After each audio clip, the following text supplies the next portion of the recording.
The Prophet of God, may he be glorified, said the following and made incomprehensible comparisons. He said, "Imagine this. A man said he was going for trade, went and did not return. They waited for a year, he did not come back. They waited for 2 years, he did not come back." It was like that in the past. You know, there is a saying we have, off to go but no return. And it is possible that such a situation could occur. In contrast to the current situation, there was no constant messaging or GPS tracking available at that time. He might not return. Something unforeseen might have happened to him. This is an exceedingly significant event that our scholars have actively sought solutions concerning the situation of a man who is similar to this individual and his wife. 3 years have passed and the man is nowhere to be found. Should the woman be considered divorced? Is she still married? What's the situation? What will be the fate of this contract?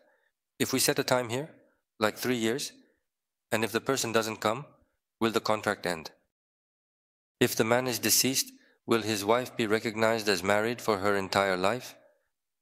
Regarding alimony and expenses, in the absence of a family or husband, this appears to be a lifelong situation, similar to that of a missing person who never returned.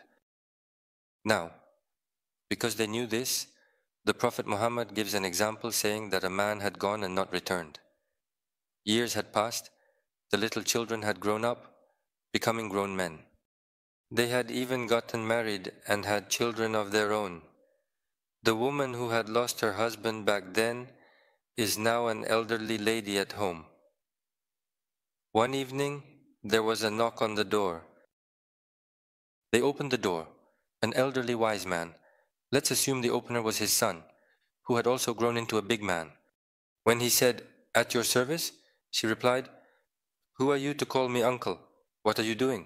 "I'm the person coming, the one knocking on the door saying I'm the owner." "What do you mean?" Meanwhile, inside, the elderly woman hears murmurs at the door. An unexpected conversation like this, and a voice, suddenly triggering a connection through the voice. Is that the voice of our husband? She wonders as she approaches the door. "Wait, my child, he is not a stranger. He is your father," she will say. When the Prophet Muhammad narrated this scene, he inquired of his companions for their thoughts. It is stated that the members of the household, including the grandmother, sons, and even grandchildren, are all very happy. They said, "Innahum yatabashbashun." They, meaning yatabashbashu. This is a normal level of joy. Feriha is the normal joy verb in Arabic. Tebashbashu. Yetebashbashu is a very high level of joy. Found Turkish ikivi as beş beş olmak. Does it mean extreme happiness? How about that?